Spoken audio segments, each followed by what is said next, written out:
I'm Patrick Bynes, ex-basketballer, ex-West Coast rookie, and you're listening to Sporting Legends with Bevo. Come join us. Patrick Bynes, welcome to Sports Legends with Bevo for the very first time. Yeah, thanks very much for having me on. Appreciate it. And let's get back to where it all began for you, what your life was like growing up and where you got that passion for wanting to play basketball. And we'll talk about the footy a bit later on. Yeah, so I was a basketballer growing up. I grew up in Melbourne, Victoria, went to Corfu Grammar, and pretty much all through my juniors played football, and basketball was the main one I chose. So played Melbourne Tigers, which was my junior club, went through the state system, and then lucky enough to get picked up in the Australian team. So under 17 Australian team, was able to go to Spain and for the World Championships. And yeah, I think we got knocked out in the quarterfinals that year against home nation, which was Spain. And it was a unbelievable experience to get to play against some of the best players in the whole world, really. Many of them now in the NBA. So it was a really, really cool experience. And yeah, basketball was where my heart sort of lied at that point. And you know, growing up, you mentioned before you played footy and also basketball. Was there an influence in the family? Like, did you have siblings that you played sport against and what have you growing up? Yeah, me and my brother Jack were big basketball guys, and we went out a fair bit in the backyard. And my dad actually, he coached North Melbourne Giants, so that was an NBL team back in the day. And so I guess that's sort of where my basketball passion came from, and just being around basketball my whole life, it was sort of what I wanted to do. I had a lot of great mentors and a lot of great people on the way to sort of guide me, and yeah, I'm so grateful for that. You mentioned before you had a brother you played basketball with. I know what you mean because I've got a younger brother as well. And I remember a couple of years ago we played a game of tennis and he didn't talk to me for about 2 or 3 hours because I knocked him off. Was it a bit the same with your brother as well?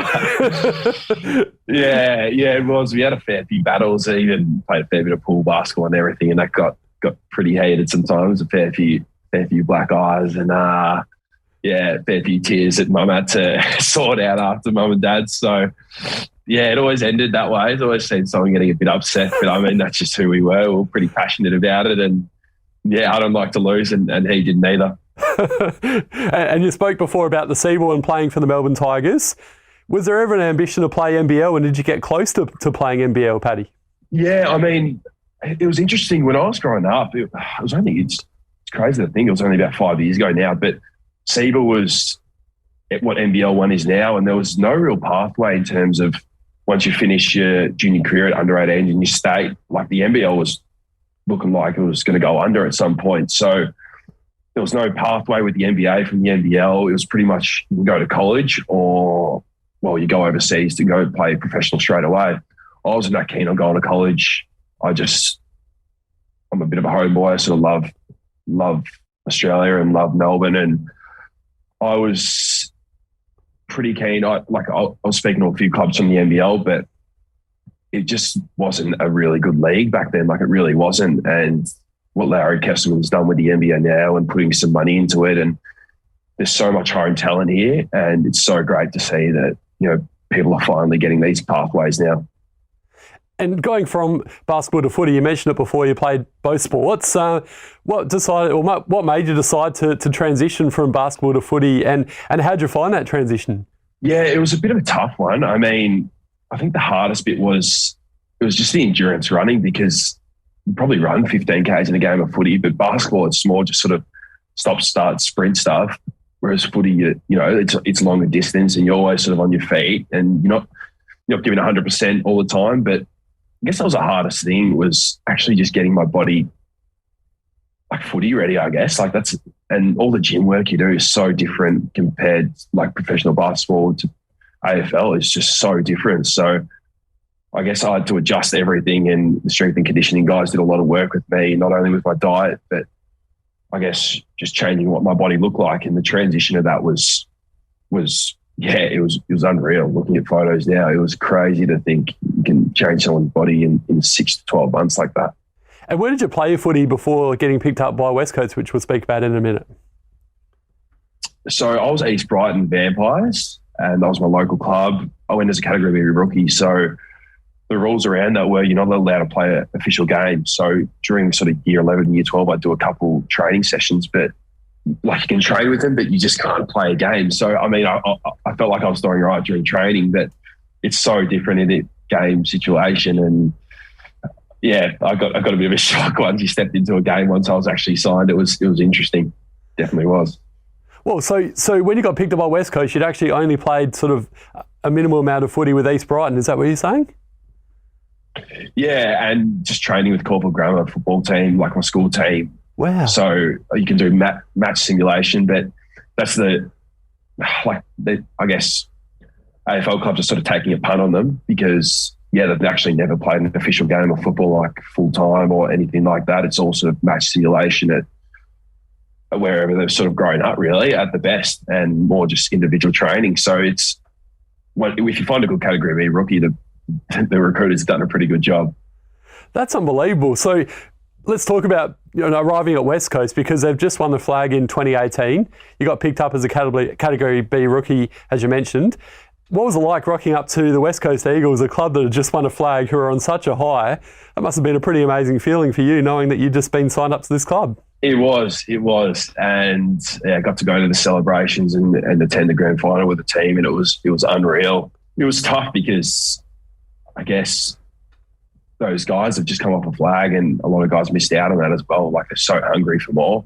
They expect so much. And for me, coming from a different background, like, I gave my best, but those guys are hardened footy players that have been in the system for over 10 years. And it was a big step. And yeah, I'm really grateful I got to do that. But yeah, like I said, it was pretty confronting at times, for sure. And it must have been pretty excited. Who are the sort of people that you rang and told first when you found out you'd been picked up by West Coast? Yeah, definitely. Like all my friends and, of course, my family and my brother. It was a bit of a slow process. I got a few clubs sort of asking around, and one club hears about you, then a lot of clubs pick up. That's usually how it works. And of course, it spreads pretty quick. But yeah, West Coast felt like a pretty good fit, and I really like WA, the lifestyle. It's a bit warmer than where I am in Melbourne at the moment. Yeah, so, I mean, I didn't have to wear a puffer every day over there, but I sort of love the lifestyle and the beach and everything like that. So I was pretty happy to go over there and get a change of scenery from where I was. And yeah, I loved it. I really did. And you played waffle footy. We'll talk about the head clash in a moment, but did you get close to playing in the leg side with West Coast? Were you ever emergency or anything like that? I was pretty far off. I'll admit that. I wasn't some superstar, but I mean, I was trying my best, and it's a slow build, especially for a Category B rookie. Like, you got to build up. You're pretty much starting from someone who hasn't played footy at all, but being in that environment with the best coaches, best physical staff, mentors, everything, like, you pick it up really quick. But that was like what I was saying before, is those guys are hardened, footballers that have just come off a premiership, and they're the best players in the whole country and best players in the whole state. So it was a big step, for sure. It was a big step.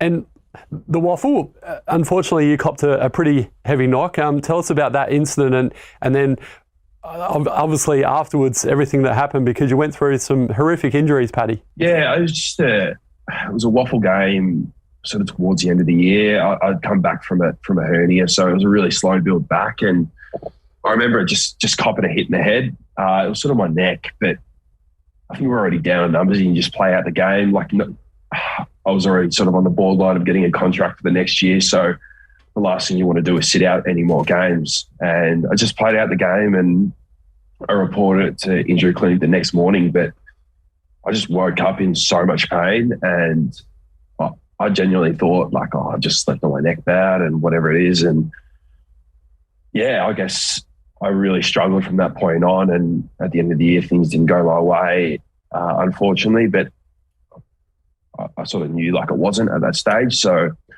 yeah, it was a lot more serious than what I first imagined it to be. And afterwards, you've been through something like 16 to 17 surgeries. Explain more about that and the injuries that you went through. Yeah, so I've had 17 spinal surgeries. So pretty much from the top of my neck all the way down to, I guess, my top of my back, middle of my back, from nerve burnings to my biggest one was a spinal fusion, which is where they put a cage and discs in your neck. And that was a pretty full-on surgery. It's about a 12-month recovery. And spent a lot of time in hospital. And during that COVID period, it was tough not having visitors. And you spent a lot of time sort of by yourself. But I'm just glad, like I can get up and go do stuff now. Like that's like I've got a smile on my face. I didn't have a smile for so long. So I'm glad I can get out and do the stuff I want to do now. And during those dark times, I sort of hope you're happy for me to mention this, but you were suicidal and you went through some really tough times mentally, which is quite understandable. But tell us about that and who sort of got you through those difficult times, Paddy. Yeah, it was. It was a really, really tough period in my life. And the hardest bit, I guess, was going from a full-time athlete as my job, literally going to the club every day and working on my body, and to pretty much not being able to leave my room. It was really, really hard. And to be in excruciating pain every day, like lying in bed and not being able to move, it was so hard. And I probably annoyed a lot of people on the way in terms of all my mates and everything. I was speaking to them heaps because I couldn't do anything else. And I'm so grateful that, I'm here to sort of tell the tale, and I've got my family and my friends and everyone that sort of helped me along the way. There's been so many people, and there's been so many mentors that I've had, and I can't thank them enough. I'm just so lucky. No, it's great to see that you're sort of happy and you're okay. How did you actually turn things around from those really dark times? Yeah, I was sort of a really goal-oriented person, and I guess just setting like the smallest goals. And like for me, it sounds so stupid, but it was literally just going for a walk around the block. Like that's how much pain I was in, and getting up and making my bed, and it affected everything. Like the medication I was on, it was the strongest stuff you can take. I couldn't go downstairs and speak to people because I was slurring my words. I was on so much stuff to just try and get myself out of pain. And unfortunately, that's how much pain I was in. I literally had to go and resort to that stuff. But I guess just setting small goals and achieving them and having those small wins just sort of got me, to the bigger picture and the next step, really. And what are you up to these days now? Yeah, so I feel like I'm pretty close to being able to work.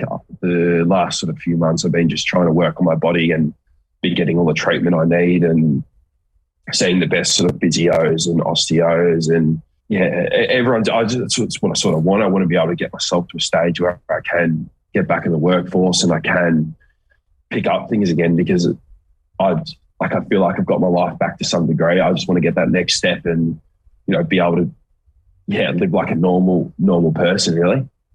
Because outside of footy, have you done any study or anything like that in the past, Patrick, or? Yeah, I was actually doing a Bachelor of Business, so I'm still continuing that off. But I guess the hardest thing was my uni was the only thing sort of keeping me sane at that point. And I had to drop out of uni because I couldn't sit at a desk and I couldn't sit on a chair to complete that study. And I remember, I didn't speak about it on the couch, but I did one of my exams speaking through Siri on my phone because I was in that much pain. I couldn't sit up. I was literally lying in bed. And wow. Yeah, it was really, really difficult. And so I had to put that aside to just, I wasn't learning anything, and I was getting a lot of help from people. And so I guess now I'm in a position where I can finish that off and hopefully, get that degree and sort of decide what I want to do next. So might look down would you look down the sports management side of things, being a sport passionate person you are? Yeah, I'm thinking about it. I mean, I was sort of interested in real estate as well, and something to do with, getting out and sort of speaking to people, and that's sort of what I feel like I can do and understand people, and sort of something like that. I've spoken to a lot of people, I guess, recently, and just wanting to hear my story, and sort of got a bit of a passion for sort of, sharing stories, I guess, and helping people where I can. Would have you over in Adelaide, mate, if you want to do some guest speaking over here. Yeah, I got to get over there. I think I need a holiday. Get out of this weather. Get you plenty of sports and events over here. And in terms of sport itself, are you able to play sport again, Paddy, or is it sort of still a fair way off with your recovery? Yeah, I guess I can do it. I wouldn't be able to play footy. There's no chance, but I sort of sometimes go have a shoot at the basketball and all that. I'm pretty sore the next day, but I don't mind that because I'm sort of happy. I can deal with that pain now, and I've got really good people working around me to help me with that. I sort of pay the price the next day. There's no doubt about it. But, I've been in a really good space since, probably the last six to 8 months. And that's what keeps me happy. So I'm going to keep doing it, and I'll deal with that stuff later on when it happens. And I know on the couch you were talking about how you're still going through situations where, you're out of pocket, and obviously it's been a horrific situation that you've been through. And have you been reaching out to West Coast, and have they sort of reached out to you as well? And in terms of providing financial support, how's that all going? Because, no doubt would have cost you a lot of money, all these surgeries and what have you. Yeah, so the club were pretty helpful at the start in terms of looking after those bills, but there comes a point where you hit a certain amount of point in time and you're covered on your own now.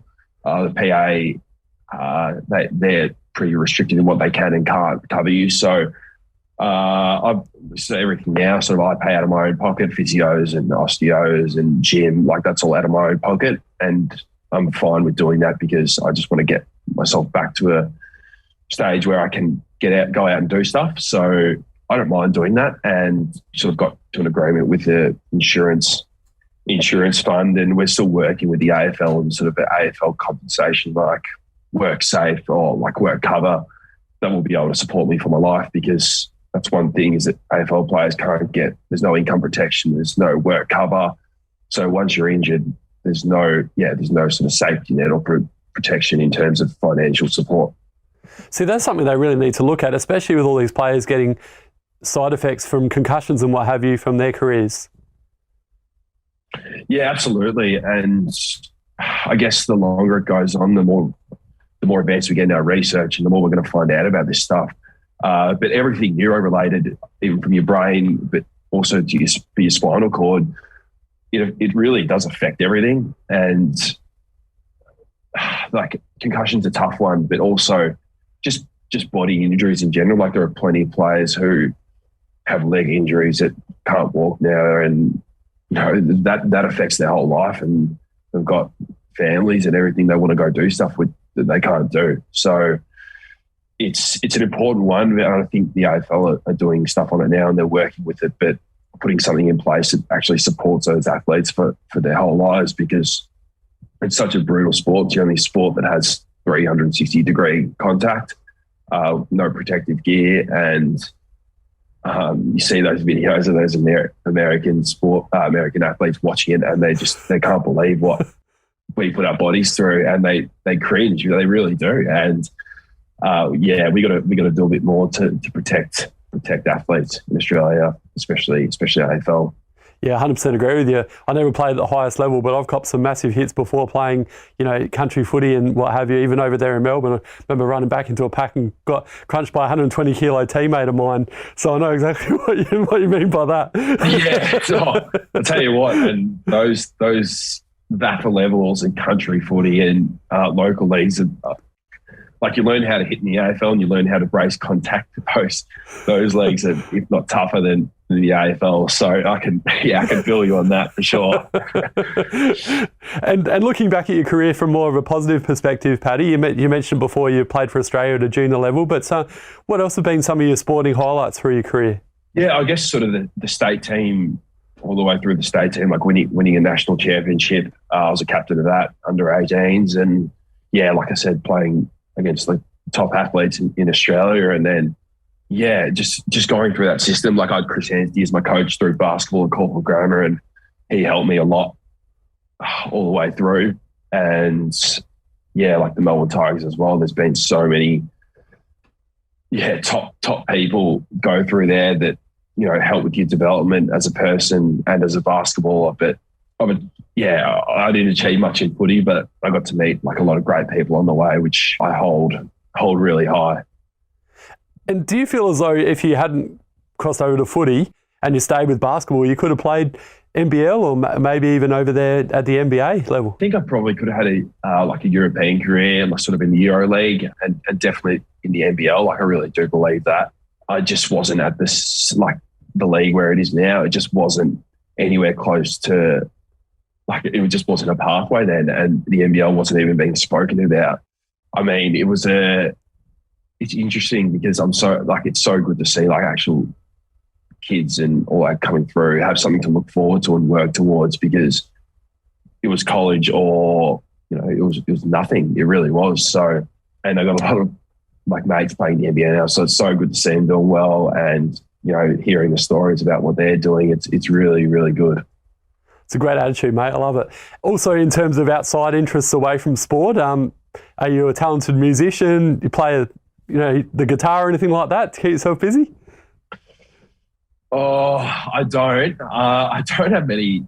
I don't think I have many like outside talents, but I sort of have got a bit of a passion for sort of public speaking. And like I said, there's been so many people who reach out and wanting to hear sort of what I've been through and sort of how I dealt with it. And it's good now that people are actually starting to come out and speak about sort of their mental health and how much it does affect them. Something that I've learned is there's always someone worse off than you are, and you're walking down the street and you never know what that person's going through, and sort of just have that attitude and speak to people the way you're already spoken to. And my best mate's dad has got MND, and it's such a tough thing for him to deal with, but I learned a lot from him, and he gained a lot of perspective for that, for sure. Like there's plenty of people out there that have it worse off than I do. So that's sort of what I go by. And if I can, if this helps one person, then I sort of hope that, it's done a good job. It's such a credit to you after everything you've been through, for you to say that. Well done, Paddy, because you've been through absolute hell and back, and for you to say there's people off worse than you, it's amazing. And you're right, that M&D is just such a horrible thing to see people go through, and hopefully they'll come up with a cure sooner rather than later for that. Yeah, absolutely. Absolutely. And I've no doubt they will. They're doing some great work, and for sure. And before we let you go, along the way, you mentioned before you've met some absolute superstar football players and basketball players and what have you, but what celebrities left you starstruck and why? I reckon probably I did a little American trip with my dad and my brother, and Dad's good friend Brett Brown was coaching at he used to coach at Philadelphia 76ers, and he was coaching at San Antonio when we went over, and we went sort of to their training facility, into the game, and went to the locker room after. And Tim Duncan and Greg Popovich, Kawhi Leonard all sort of came up and had a chat to us, and we were just standing there in the corner, and they sort of came out of their own night and sort of just made time for us and had a chat to us. And it wasn't sort of like a forced chat. It was just sort of, how you going? And they love Australians. They're pretty multicultural, and could have picked up obviously with Patty Mills and Aaron Baines and all that being over there as well. And, there's so many good people. And like I said, just hearing like athlete to athlete, like you can sort of connect and have those conversations, and like they're the superstars, and they're on big money, and to them, money doesn't mean anything to them. They can still, treat you like a normal person, really. No, I love it. Well, I could talk with you all day, and really hoping to get to Melbourne so we can catch up for a beer one day, mate. But thanks so much for sharing your story today, Patrick Bynes. And it's a credit to you and everyone else that's around you that you've been able to get through such a horrible situation and onwards and upwards. And just talking to you today, you speak so well. So I'm sure you've got a very successful career as a public speaker or whatever it is going forward. And thanks again. Yeah, thanks a lot for having me on. Really appreciate it. Thank you.